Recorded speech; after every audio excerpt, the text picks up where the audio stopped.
Well, good day, everybody. This is Jim Willis, Managing Member and Director of Acquisitions for Southport Financial, Southport, Connecticut.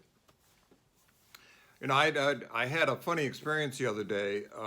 One of our investors said, "Boy, I'm glad to see you got some white-haired people in your organization."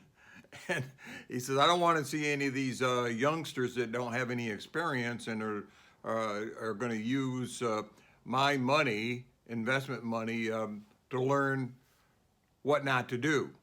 Well, folks, I got lots of gray. What little hair I have is plenty of gray. And fortunately, I was a builder developer before I joined Southport Financial, so I made all of my mistakes before I got here.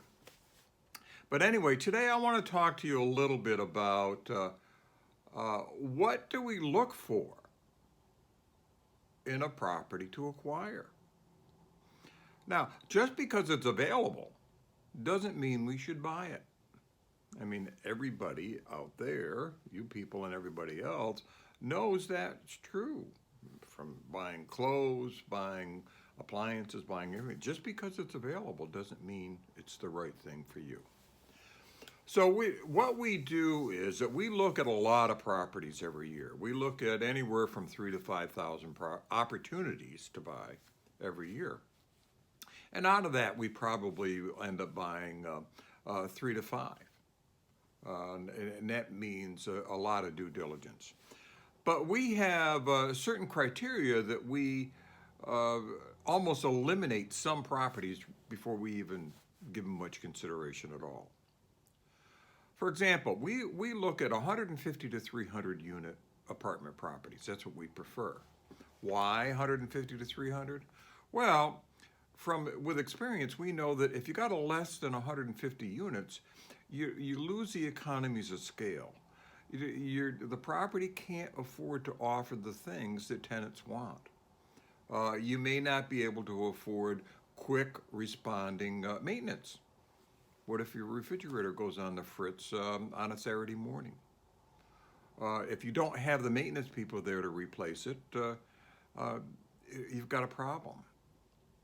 The other side of that number is over 300. Now, we've owned properties. We've owned 400 unit properties.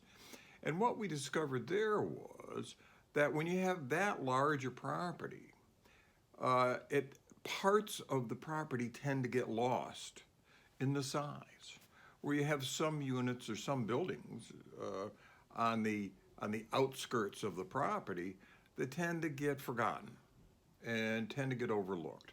So 400 units is kind of too big, and under 150 units is too small. So that's the range that we look for. So if somebody gives us a submission of 500 units, no, we're not going to look at that because we know it's just too big. The other thing that we insist on, and it may sound funny to some of you, is pitched roof. Now, why do we care if the roof is a pitched or a mansard or Dutch colonial or flat or whatever? Well, again, through years and years and years of experience, we have learned that pitched roofs last the longest, they're the easiest to maintain and less costly. Now, some people say, well, what's the matter with a flat roof? Well, flat roofs, while they work good on commercial buildings and industrial buildings, for residential, they don't work good. They're high maintenance. I haven't seen a flat roof on a property that doesn't leak. They're expensive to maintain. Now, you can get a guarantee, but even the guarantees are problematic because with a guarantee on a roof, you get this kind of thing. Well, it's not my fault, it's his fault.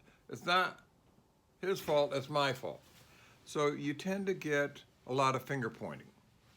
So we have found that the flat roof guarantees are almost useless or worthless.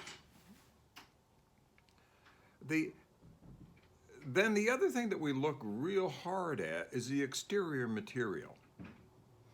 Now, again, people say, well, what difference does that make? Well, it makes a lot of difference.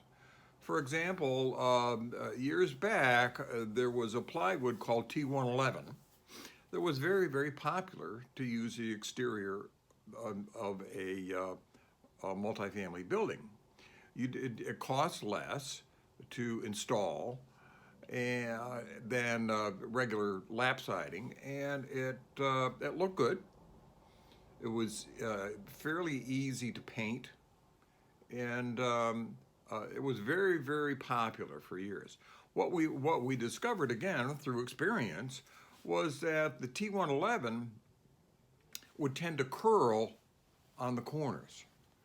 And matter of fact, we had a property in Altamont Springs, Florida, back in the '80s, where there was one fella on staff, and his job he had a bag of nails and a hammer, and his only job was to go around and nail down the T111 siding on the corners where the corners would curl.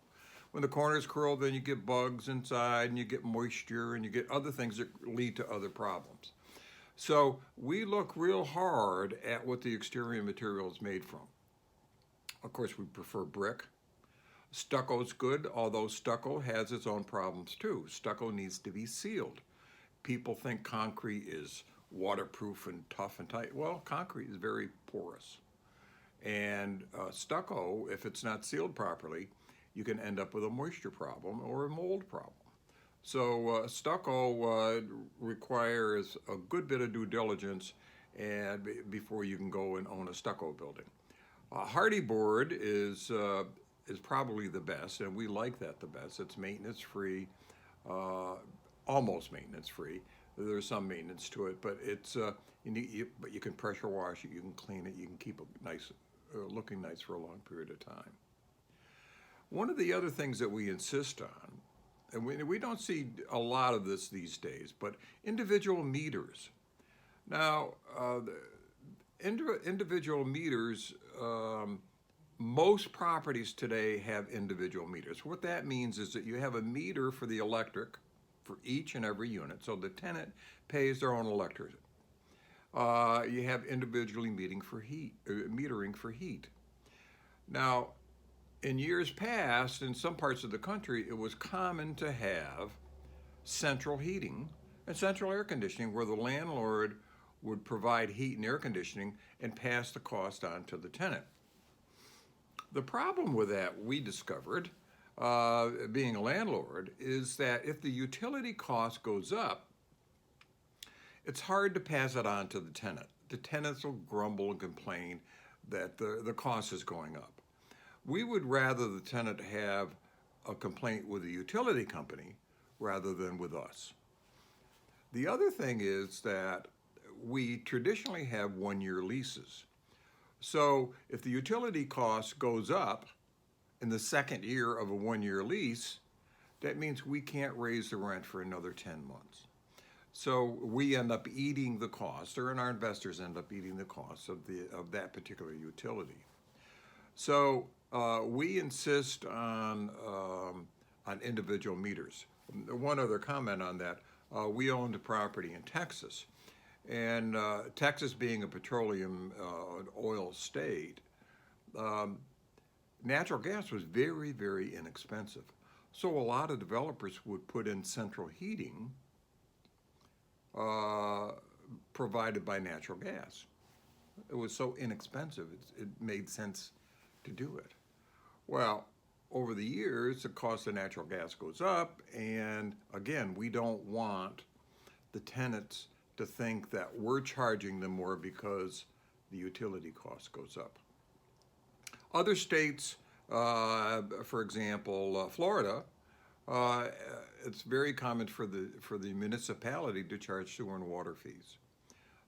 And sewer and water fees can be expensive. But we like to see individual meters, and it's done, individual metering of sewer and water. So that's an important consideration. All of these considerations that we put into acquiring a property have a significant effect on the bottom line. We want our investors to get as high a return as possible. And with these considerations in mind. Now, we often buy a property that 5, 8, 9, sometimes 10 years old. So you have to look at other things.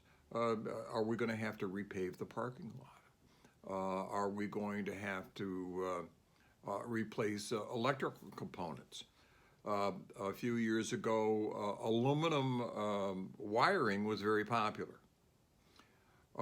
We all found, those of us that own multifamily properties, found that aluminum wire would corrode over time and you end up having to replace your wiring. It was a big problem in the construction business, aluminum wiring. Now the wiring is copper again, like it was before then. The same thing with plumbing, and there's newer, stronger, longer lasting piping that we look for, and it makes a big difference in your maintenance cost. So, folks, that's just a few of the things that we look for. We're always looking at ways to provide a better product for our tenants and protect our investment for our investors. Hope you're having a good day. We are. It's a delightful day here in Connecticut, and we'll see you soon. Take care.